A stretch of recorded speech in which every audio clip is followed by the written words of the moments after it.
Major funding for war and peace in the nuclear age was provided by the Annenberg CPB Project.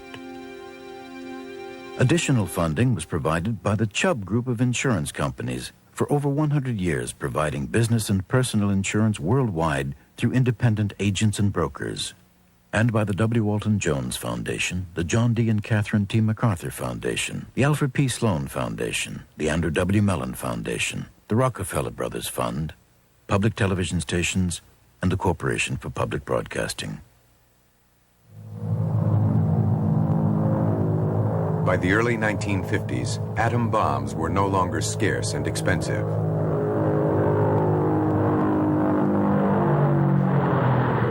Okay, Bombardier. In the Nevada desert, their testing had become a matter of routine.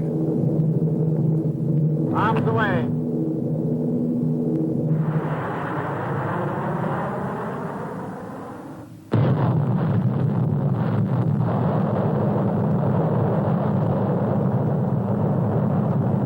In the nuclear age, one bomber could deliver the same explosive power that once took hundreds of airplanes and thousands of tons of conventional weapons.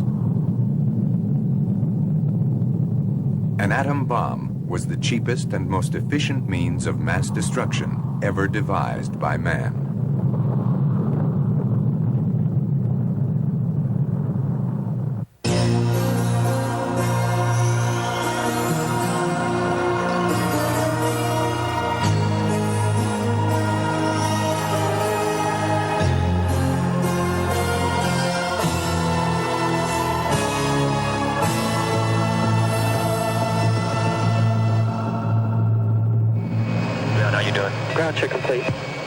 Griffiths Air Force Base, Rome, New York, the late 1980s. The crew of a B-52 prepares for a mission they hope they'll never have to carry out, to fly their bomber to the Soviet Union and drop nuclear weapons. Since the 1950s, U.S. airmen have rehearsed this mission. Get off the ground quickly, refuel, and head for the target. Similar exercises are in progress all over the United States this same morning.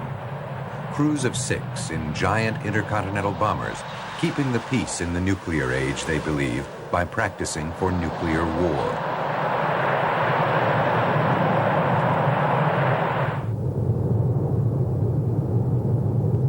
We sit around on alert and we talk about, well, what if? What if it ever happened? Well, if it ever happened, we'd do the job we're supposed to do. We're not the decision makers here. We're part of the decision. We'll be part of the widget. We've become the pawn, one of the pawns that they have to use. Okay, and we've taken that oath, and we're going to do it. When the B-52s were originally designed, they were a match for Soviet defenses. But today, Soviet radar can easily spot an incoming aircraft. So practice runs are low, dangerously low, as the bomber hides behind mountains while making its approach. The next phase of today's mission is a simulated bomb drop on a target in West Virginia. Okay, W, you do your thing. In a nuclear war with the Soviet Union, most of America's 253 B-52s would be heading toward their designated targets, fully loaded with 4 hydrogen bombs or up to 24 cruise missiles. We're using 139? Yes. Okay, I'll sit over here. Yes, sir, steady. We're starting countdown. Flying as low as 200 feet above the ground and under fire from Soviet fighters and surface-to-air missiles, these men know that many of them would never return. And in the nuclear age, those who survive their mission might have nothing to come home to. 1 missile away. Left bomber. Bombs away. Bombs away. 2-5. The long-range nuclear bomber became the centerpiece of America's military planning in the 1950s. The challenge posed by the Soviet Union, coupled with the vast expense of large conventional armies, convinced U.S. leaders that nuclear weapons would give them a bigger bang for the buck.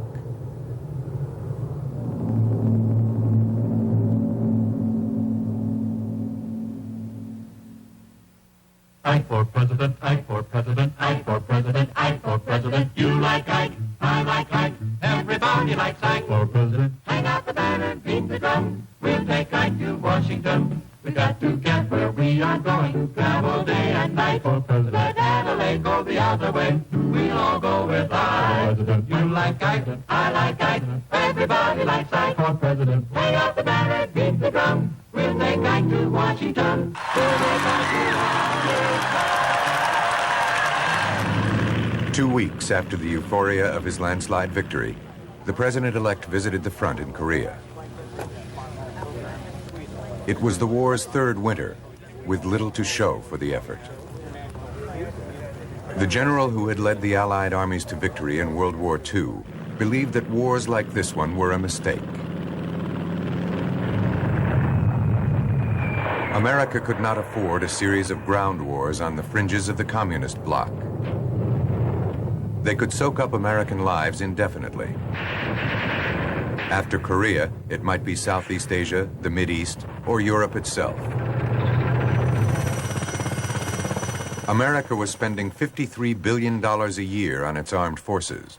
In the long term, such spending, Eisenhower thought, would bankrupt the country. On the voyage home, Eisenhower met with his new cabinet. His Secretary of the Treasury, George Humphrey, insisted that the defense budget must be cut by half. But his Secretary of State, John Foster Dulles, was adamant that communism must nevertheless be contained. The whole cabinet and most of America agreed. Rising darkly from the banks of the Neva, the Kremlin stands sinister and mysterious. The conspiratorial home of these evil men, the powerful Politburo, the most criminal aggregation ever to achieve great power. The note of hysteria is an authentic reflection of the times. This was the very depth of the Cold War. Its ultimate goal. But the facts were frightening enough. The whole of Eastern Europe was already ruled from Moscow. The Chinese Revolution had added nearly 600 million people to the human reservoir of world communism. Even to the most sober observers, it seemed an aggressive creed. The Korean War was a specific example of that. And remember that in 1952, that's only 4 years after the last coup in Czechoslovakia, the Berlin blockade. Those things were fresh events. So the notion of the Sino-Soviet bloc applying pressure everywhere, expanding with the force behind it involving practically half the population of the world, it really looked as though we were in for some bad times. Herbert York and his fellow nuclear scientists believed that they held the key to preventing further communist victories.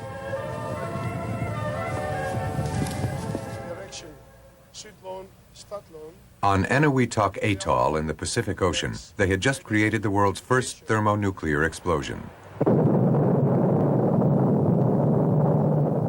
The fusion of hydrogen atoms promised a weapon of unlimited power and destructiveness.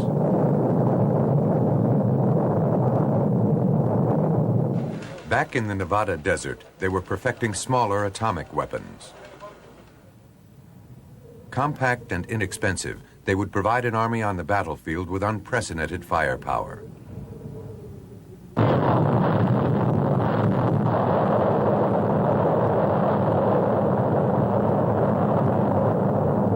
The scientists had done their job. The nation's leaders were about to make use of their success.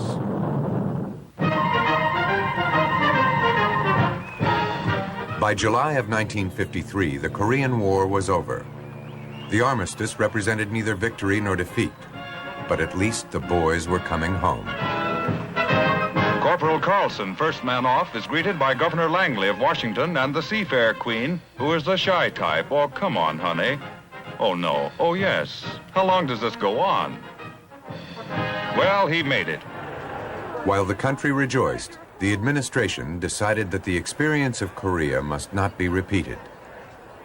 The armed forces embarked on a complete change of military strategy. It was called the New Look. So the underlying idea of the strategy was to rely much more heavily on nuclear weapons, but not merely the thermonuclear weapons, but also so-called tactical nuclear weapons, the whole range of nuclear weapons, small to large.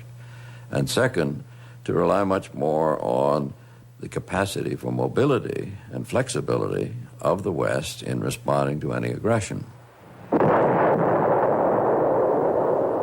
Atomic weapons, declared Secretary of Defense Charles Wilson, would give America a bigger bang for the buck.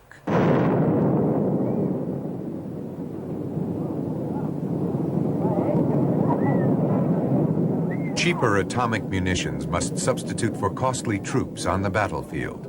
The Army's budget was drastically cut.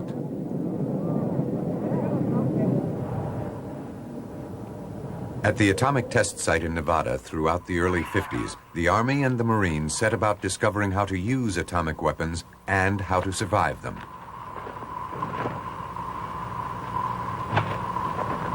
Face all turrets to the rear. Shut all hatches. 5, 4, 3, 2, 1. The troops were prepared for the flash. But despite frequent warnings, the delayed blast often seemed to take them by surprise.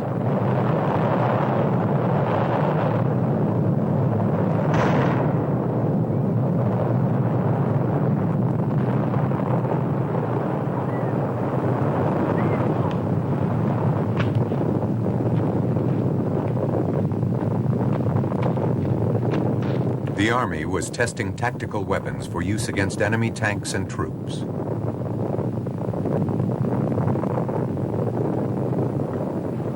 If war broke out in Europe, the Army planned to use them to slow down the expected Soviet assault. Well, Al, there's no question about it. It is a powerful weapon. But we have had proven to us in these tests that a soldier can fight and survive on an atomic battlefield if he protects himself adequately. This was the new look. Atomic cannon, atomic howitzers, short-range nuclear missiles became the basis for the Army's firepower. Their planners were ordered by the Joint Chiefs to place main reliance on nuclear weapons. The President publicly made it clear that if war came, these weapons would be used. Now, in any combat where these things can be used on strictly military targets and for strictly military purposes, I see no reason that they shouldn't be used just exactly as you'd use a bullet or anything else.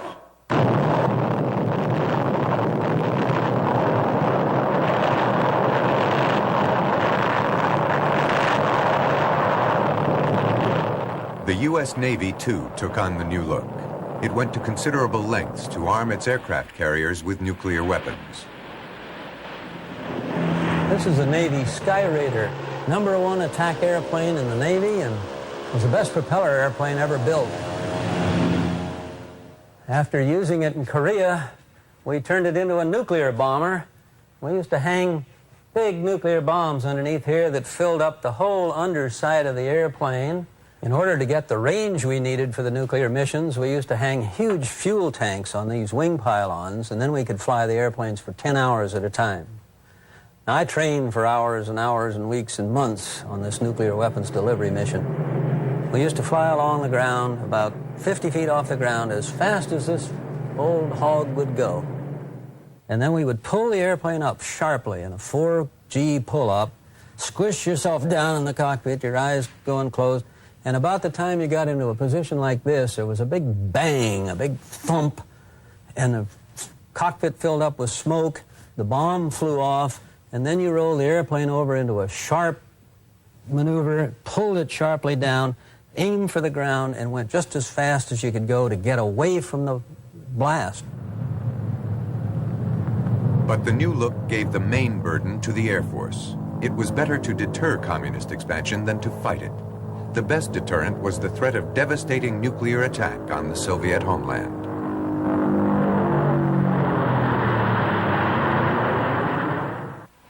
Our strategy is based on the assumption that we have a great capacity to counter instantly by means and at places of our own choosing, to make the penalty of aggression certain, prompt, and severe. The strategy was known as massive retaliation. Its prime instrument was the Strategic Air Command, universally known as SAC.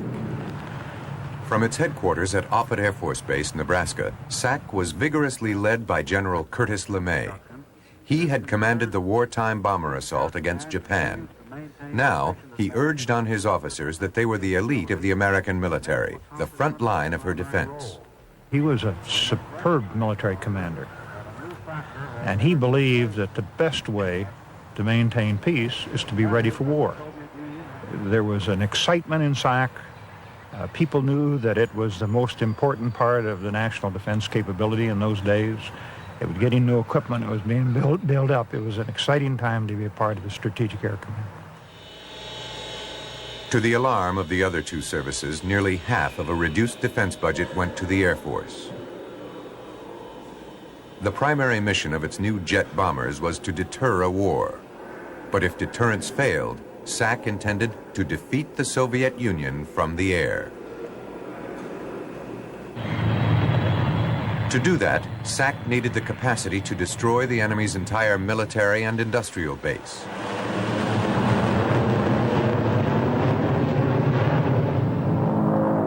In response to Soviet aggression, SAC's war plan called for a single concentrated attack from its bases around the world, which would lay down between 600 and 750 atomic bombs.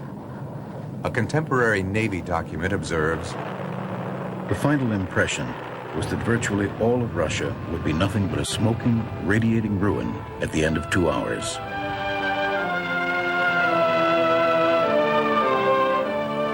This is the destructive power we pray God we will never be called upon to hurl at any nation.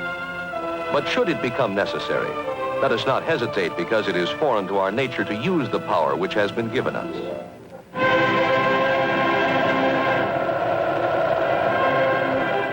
The Soviet Union in the early 50s had no real answer to the American nuclear threat.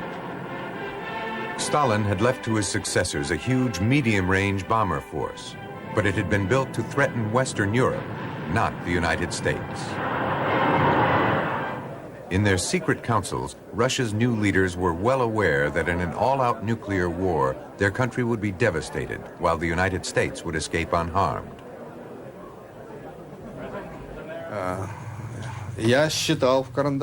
I used to take a pencil and compute the numbers of atomic shells, of atomic bombs, and launchers on the American side. And the sad fact was that the balance was obviously a great deal better for the Americans. The preponderance was very big. Very big. The U.S. nuclear superiority was absolute. Apart from that, the U.S. territory was at that time invulnerable. I think in the early 1950s, with no question but we could win a nuclear war. It's when the Soviets got a nuclear capability, and one that could deliver weapons against the United States. Then you started getting into the fuzzy area. Can you win? Can you prevail? Whatever words you wanted to use. Moscow wanted to magnify those doubts. The Soviet leadership embarked on a path which over the years would accelerate the arms race. They deliberately gave an exaggerated impression of Soviet strength. American intelligence in an age before spy satellites was only too easy to deceive. At the May Day parade in 1954, Western military observers spotted a new long-range jet bomber, the Bison, overhead. How soon would one bomber become hundreds? Just over a year later, at an air show outside Moscow, they got their answer, or so they thought. To their alarm, they counted 30 Bisons fly past. In fact, there were probably no more than 10, which were flown 3 times past the reviewing stand. The simple Soviet deception set off a keen debate in America. The Air Force thought the Soviet Union might soon have more long-range bombers than the United States. The CIA disagreed. The Air Force was famous, well known, for taking a very high-profile view of Soviet capabilities and intentions. They, in those early days, nearly always expected the Soviet Union to produce more weapons, whatever the type we were talking about, but particularly if it was airplanes, than any of the other agencies expected. Your left turn, climb on course, cleared for takeoff. Roger, take 1-1. The gloomy Air Force estimates soon reached Congress and the press. There was widespread talk of a bomber gap. Flight control frequency went 250. Production of SAC's newest bomber, the giant intercontinental B-52, was speeded up. 6-4, standing by for option. It would carry the awesome device which the scientists had now perfected, the hydrogen bomb.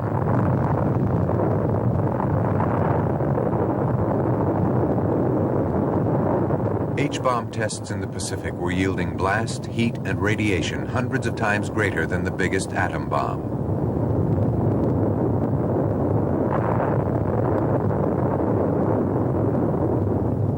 But the news brought little joy to the president. He knew that the Soviet Union would soon have an H-bomb too. A single H-bomb dropped on an American city by a lone Soviet bomber would be an unimaginable catastrophe.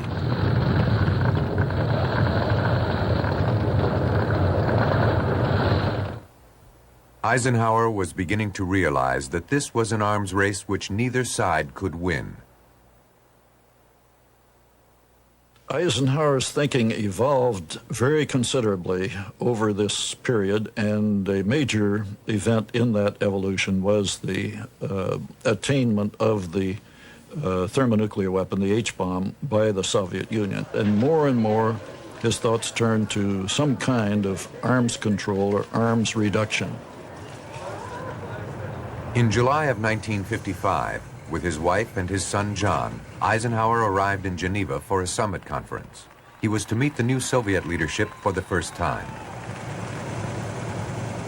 Dad expanded a toast into a short speech, which was a little bit of a veiled threat.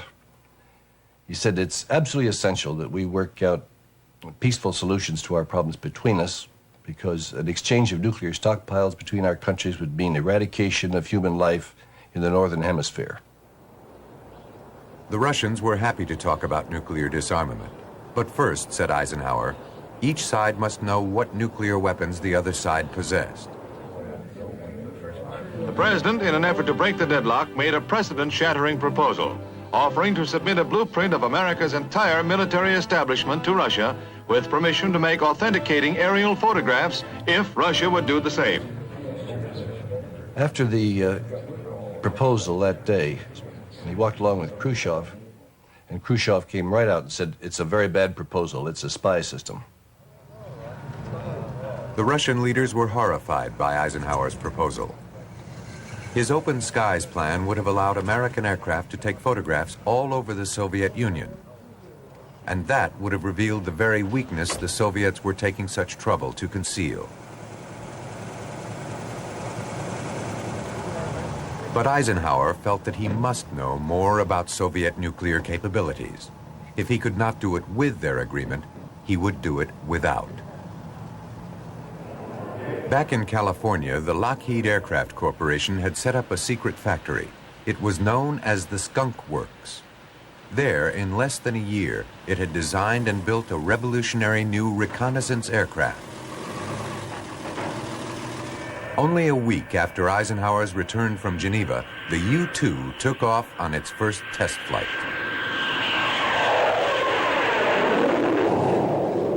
Within a year, the photographs taken from U-2 flights high above the Soviet Union would reveal that the bomber gap was a myth. But there would be new fears which the U-2 could not entirely allay, and mounting pressure for still more American nuclear weapons.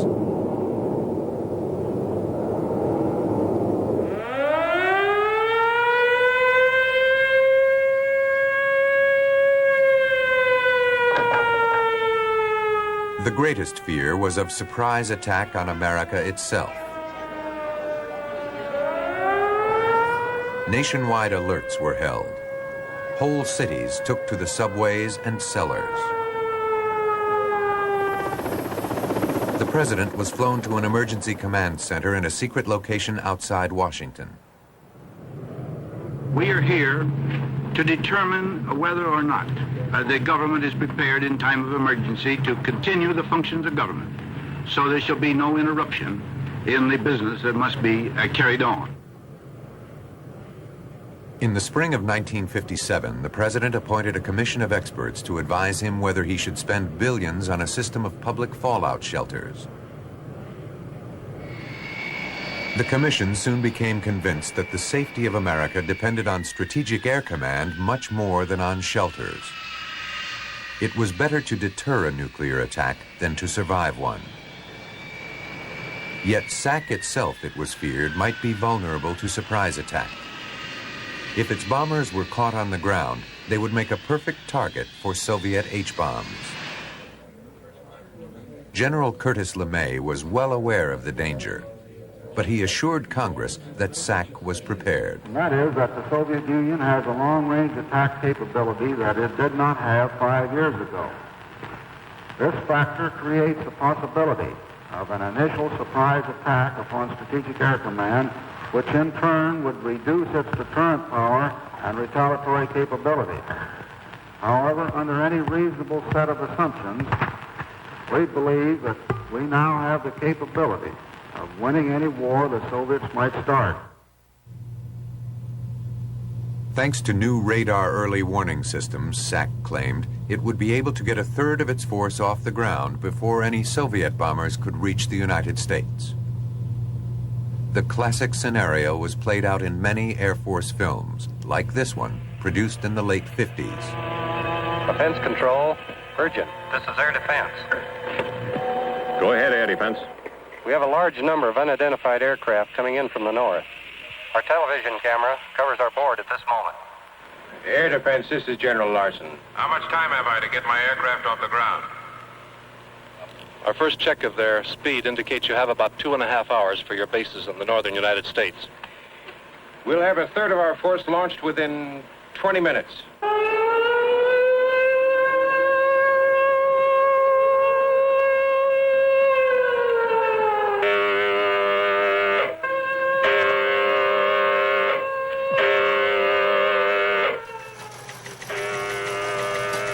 In the Air Force films, this was the way the war always began. The surprise Soviet attack, the rapid SAC response from its bases all over the world.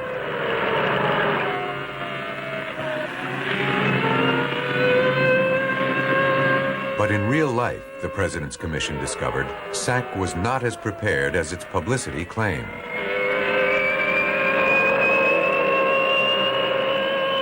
In the case of a real surprise attack, it would not be able to get its bombers off the ground in time.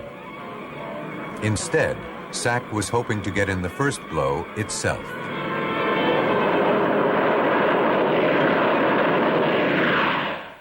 The discovery was made by industrialist Robert Sprague, the co-director of the President's Commission, and by his colleague, scientist Jerome Wiesner. We concluded that it was probably so that SAC would be lucky to get a dozen properly equipped manned planes off the ground in the first several hours. And we then went to visit General LeMay. And this is, of course, the interesting part of the story. Bob Sprague, who was the leader of our group, said, "We do not believe that you can get the airplanes off the ground as the president does." General LeMay looked at him and said, "You're right. But I don't really have to. My intelligence is so good that I'll know in a week in advance when the Russians are going to try something, and I'll knock the shit out of them." And he said, "I will know from my own intelligence whether or not the Russians are massing their planes, presumably for a massive attack against the United States, And he said, if I come to that conclusion, he said, I'm going to knock the shit out of them before they get off the ground. Well, I said, General, I said, that isn't national policy. I said, you know that? He said, no, it's not national policy, but it's my policy. Sprague said, that's not the president's policy. And LeMay said, but it's my job to make it possible for the president to change his policy.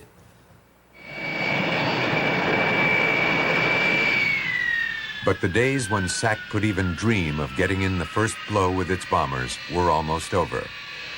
Before the commission had time to write its report for the president, the fear of a new and more dangerous threat had gripped America.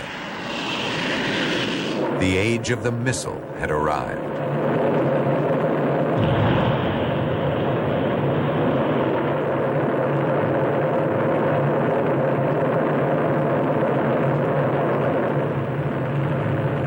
On October the 4th, 1957, a new word entered the world's vocabulary: Sputnik. Today, a new moon is in the sky, a 23-inch metal sphere placed in orbit by a Russian rocket. You are hearing the actual signals transmitted by the Earth-circling satellite, one of the great scientific feats of the age. It's a field day for the hams of the world as they employ all their know-how to tune in on Sputnik's Beep Beeps, with the man in the street sharing the radio enthusiast's interest in the Soviet satellite. How long did it take you to make it? About a week and a half, but I can't understand why it took the Russians so long to build their Sputnik. First of all, it was simply the proudness for the achievement of the Soviet Union.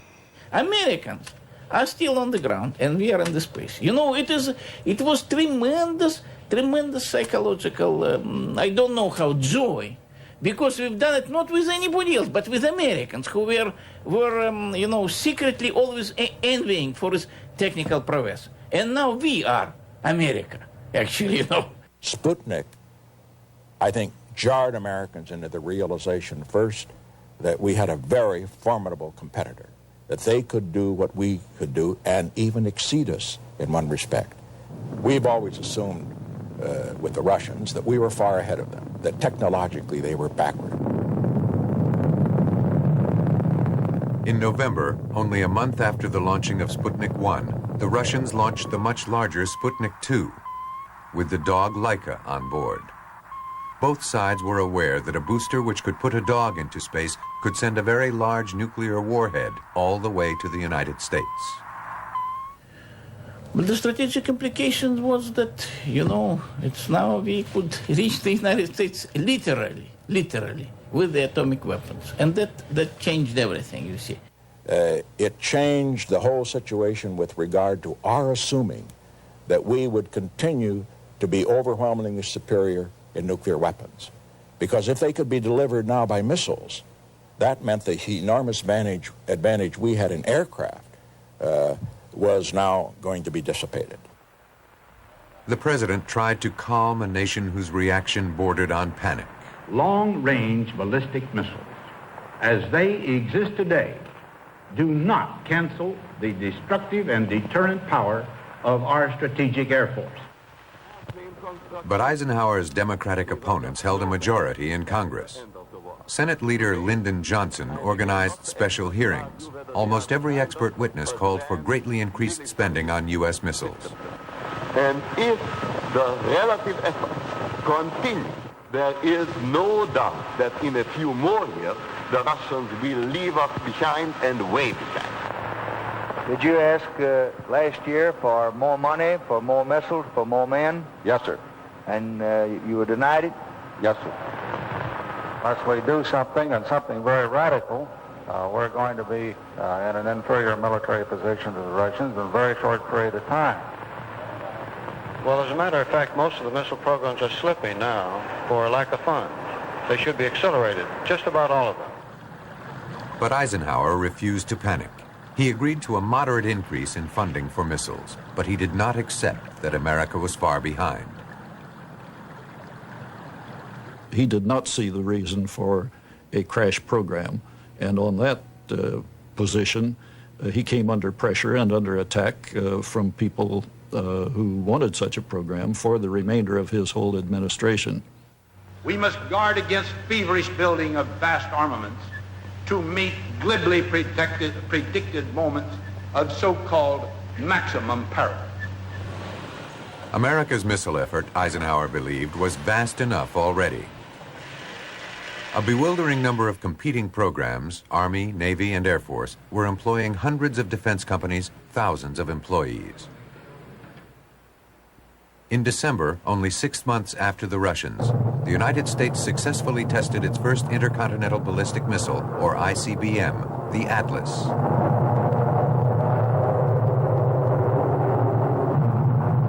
Like the Soviet booster, the Atlas was a huge and clumsy rocket.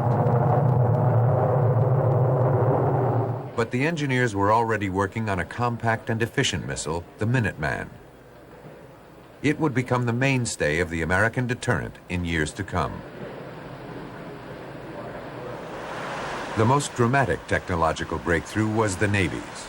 In 1958, its first nuclear-powered submarine, the Nautilus, astonished the world. The U.S. Navy, Sunday, 3 August, 1958, the North Pole. A submarine which could pass beneath the Arctic ice cap could remain hidden from enemy eyes for weeks. Unlike the bombers of SAC, it could not be knocked out by a Soviet surprise attack. But the submarine was of little use without a missile.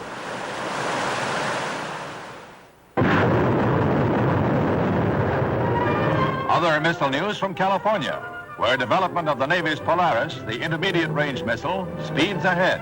By 1959, it was becoming clear that the Polaris system would work. At last, the Navy was back in the business of strategic warfare, which the Air Force had monopolized for a decade. The money in the defense budget was in nuclear warfare. That's where all the dollars were going. If you didn't have a role in that, you weren't going to be in the budget. And we scrambled pretty hard, I know, in the Navy to get that capability. The Navy believed that once it was complete, the Polaris system would provide a safer and surer deterrent than the Air Force's bombers. The fierce competition between the services added to the pressures on the president to increase defense spending. He recognized that the pressures from the military would always be for more and more and more. From the Congress, they would have their friends in the Congress, from the industry, and he was trying to generate a counteraction, initiate his work in the direction of arms control, arms reduction, arms limitation. He felt that that was the way to try to bring this thing back under some kind of control. In 1959, at Eisenhower's invitation, Nikita Khrushchev visited the United States.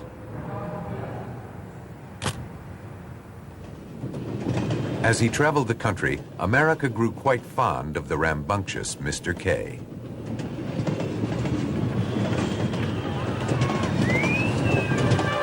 And when Khrushchev visits a supermarket in San Francisco, he is all but swallowed up. The crush is so great that Ambassador Henry Cabot Lodge is pressed into service as a bodyguard. The scene is bedlam.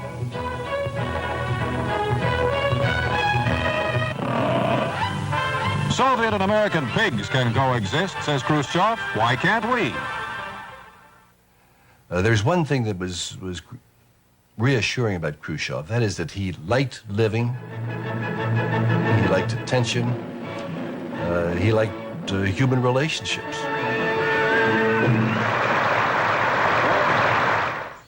At his Camp David retreat, Eisenhower held private talks with Khrushchev. They gave rise to hopes of a test ban, even a disarmament treaty. But Khrushchev himself was creating a climate of competition and confrontation. Но посмеетесь, когда мы, знаете, обгоним вас и скажем: господа капиталисты, до свидания, наш поезд сюда идет. The Soviet Union was ahead in the space race, he boasted. Soon it would be ahead on Earth. Ever since the launch of Sputnik, it had been one of his favorite themes. Says Mr. K, the Soviet will overtake America and then wave bye-bye.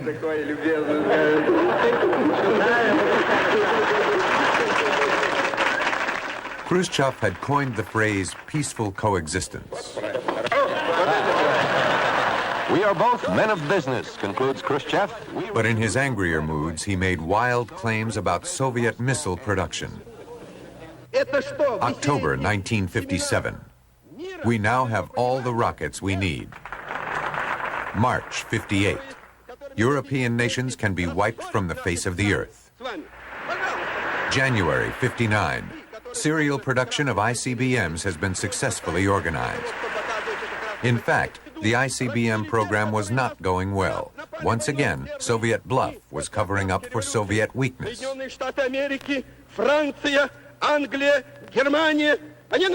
Khrushchev was operating in an environment when the United States still had a very big lead vis-a-vis the Soviet Union, to be quite frank, you know. So he had to say something, you see, maybe something to say that we are not that far behind the United States and so on, in order to somehow to cool some hot heads in the United States. But far from cooling the hotheads, Khrushchev was only heating up the arms race. In October 1960, in the United Nations, he made the most famous boast of all. You want to compete with us in the armaments race? We'll beat you in that. Production of rockets now are in a matter of mass delivery, like sausages that come out from the automatic machine. In our factories, rocket after rocket comes off the assembly line. Weapons scientist Herbert York was then director of defense research in the Pentagon. I remember Khrushchev talking about turning them out like sausages. I had this mental picture of this huge piece of tubing 10 feet in diameter coming down an assembly line. They pinch it off at each end, you know, like a sausage, put engines at one end, a warhead at the other. Now there were fears of a missile gap. In 1960, the CIA predicted that by the end of the following year, the Soviet Union would have 150 ICBMs, far more than the United States. The Air Force had thought there might be as many as 500.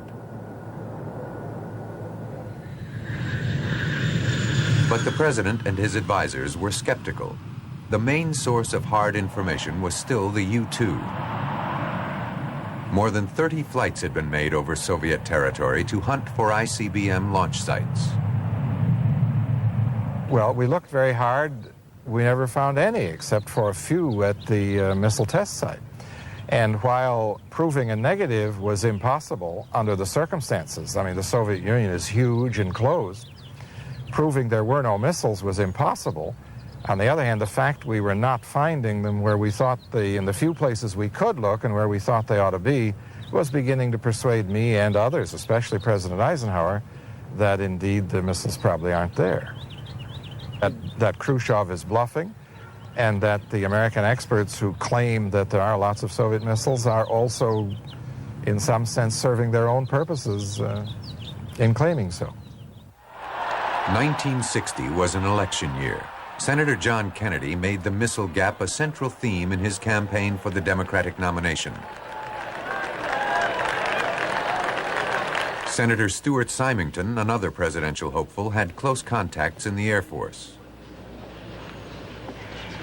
He knew of their grim intelligence estimates and accused the administration of covering them up. The American people are being enticed down the trail of insecurity by the issuance of misinformation about our deterrent power, and specifically about the missile gap. The intelligence books have been juggled so that the budget books could be balanced. If anybody believes that I have deliberately misled the American people, I'd like to tell him to his face what I think about him. I get tired of saying that defense is to be made an excuse for wasting dollars. I don't believe we should pay 1 cent for defense more than we have to. But I do say this, our defense is not only strong, it is awesome, and it is respected elsewhere. Eisenhower could not reveal to his critics the real reason for his confidence, the U-2 evidence. But the U-2 was about to become very public knowledge indeed. On May 1st, 1960, CIA pilot Gary Powers took off in an unmarked U-2 from a secret base in Pakistan. It was only days before a vital summit conference was due to take place in Paris. But the CIA believed that it had hard information about an ICBM launch site in northern Russia. Reluctantly, Eisenhower authorized the flight.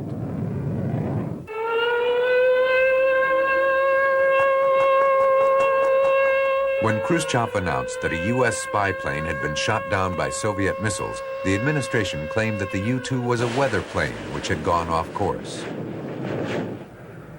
Only then did the Russians reveal that the pilot had been captured alive.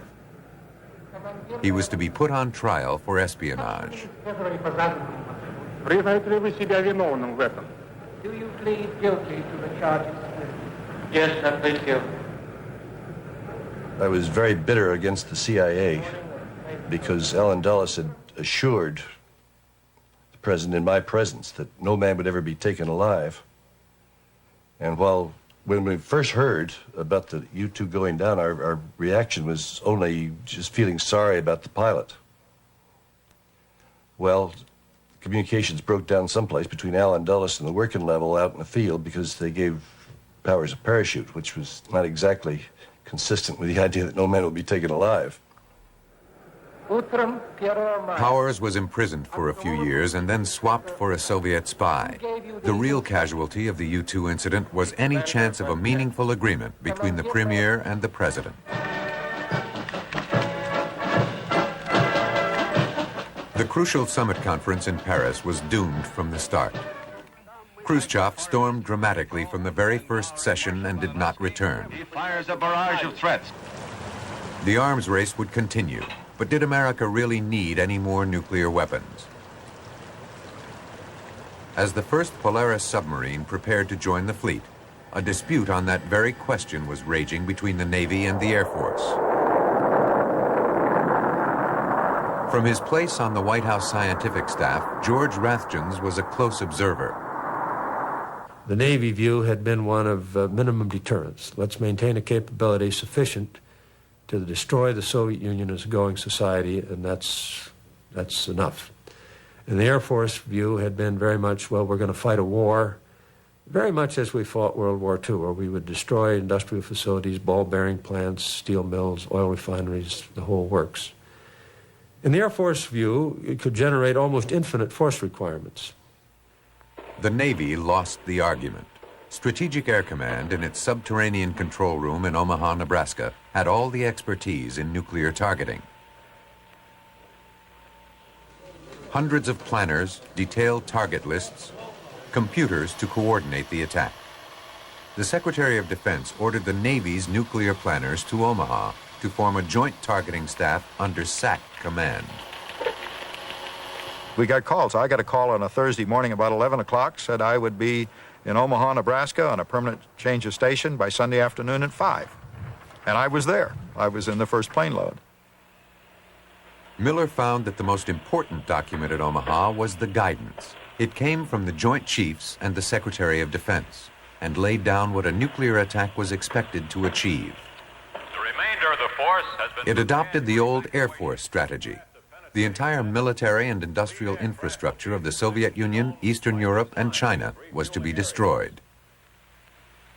For most targets, the guidance required near certainty of success, and that meant thousands of weapons were needed. Say we got a target over here that you want to attack. The guidance says we want a high probability of destroying that target. And that's the key factor, high probability of doing it. You start with a launch site over here and a weapon. And it's not necessarily always going to work 100% of the time. The launch platform may not survive, it may not come off the pad. There's lots of variables that are going to degrade the probability of arrival.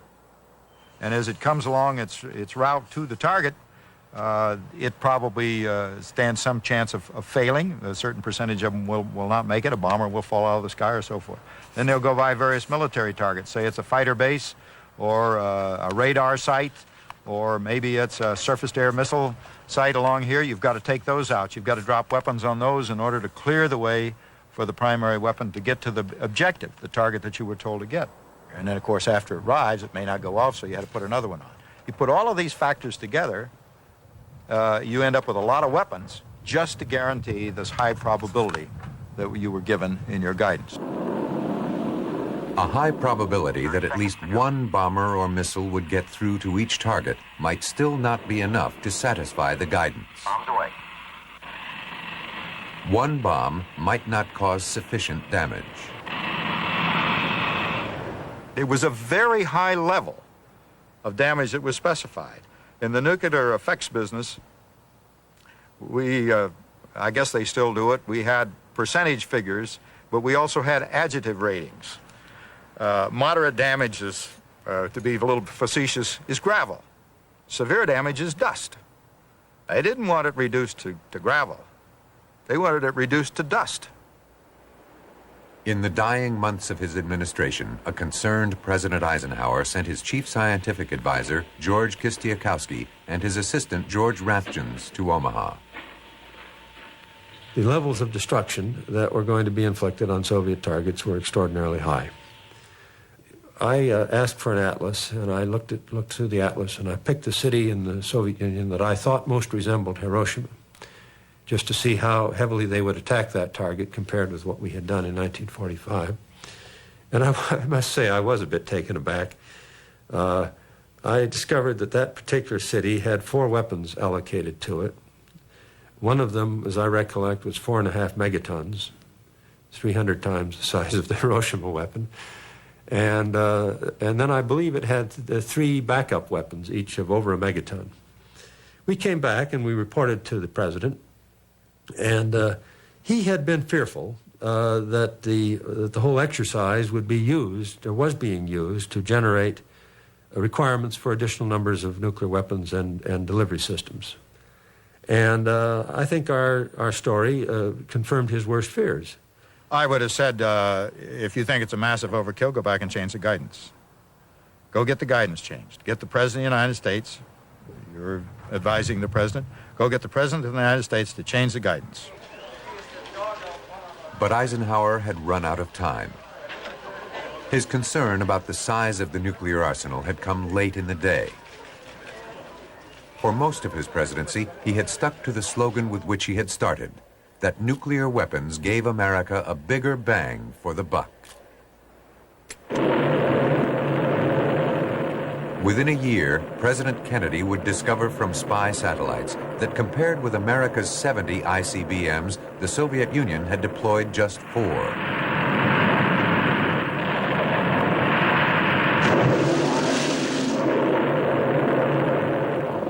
The atomic arsenal which Eisenhower handed on to his successor was bigger in sheer megatonnage than it would ever be again. In terms of numbers, the big buildup in nuclear weapons in the American side was essentially over by 1960-61, and since then the numbers have somewhat decreased. The pressures and the ideas as they existed in those times led to these numbers in a general way, and yes, it could have been held to lower levels in theory, but I don't know that any other president would have done any better. I don't believe any other president would have done any better. The pressures came from Congress, from the military, from the onward drive of technology. But most of all, they came from fear of Soviet intentions. Only agreement based on greater openness between the superpowers, Eisenhower believed, would reduce the nuclear threat which hung over the world. Because this need is so sharp and apparent, I confess that I laid down my official responsibilities in this field with a definite sense of disappointment. As one who has witnessed the horror and the lingering sadness of war, as one who knows that another war could utterly destroy this civilization, which has been so slowly and painfully built over thousands of years, I wish I could say tonight that a lasting peace is in sight. Happily, I can say that war has been avoided. Steady progress toward our ultimate goal has been made, but so much remains to be done. RCD connected, light on. My final aiming. 4, 3, 2, 1, Eisenhower left office in 1961, but his parting words still echo across today's landscape. War between the superpowers has been avoided, but so much remains to be done.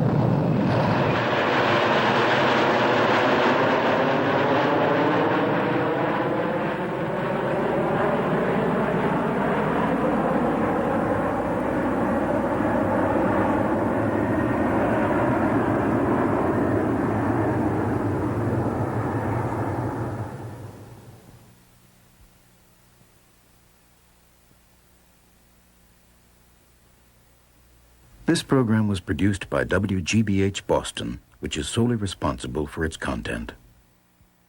Major funding for war and peace in the nuclear age was provided by the Annenberg CPB Project. Additional funding was provided by the Chubb Group of insurance companies for over 100 years, providing business and personal insurance worldwide through independent agents and brokers, and by the W. Walton Jones Foundation, the John D. and Catherine T. MacArthur Foundation, the Alfred P. Sloan Foundation, the Andrew W. Mellon Foundation, the Rockefeller Brothers Fund, public television stations, and the Corporation for Public Broadcasting. War and Peace in the Nuclear Age is a college course with textbooks published by Alfred A. Knopf. For information about the television course and related video cassettes, books, and off-air taping rights, call the Annenberg CPB Project at 1-800-LEARNER.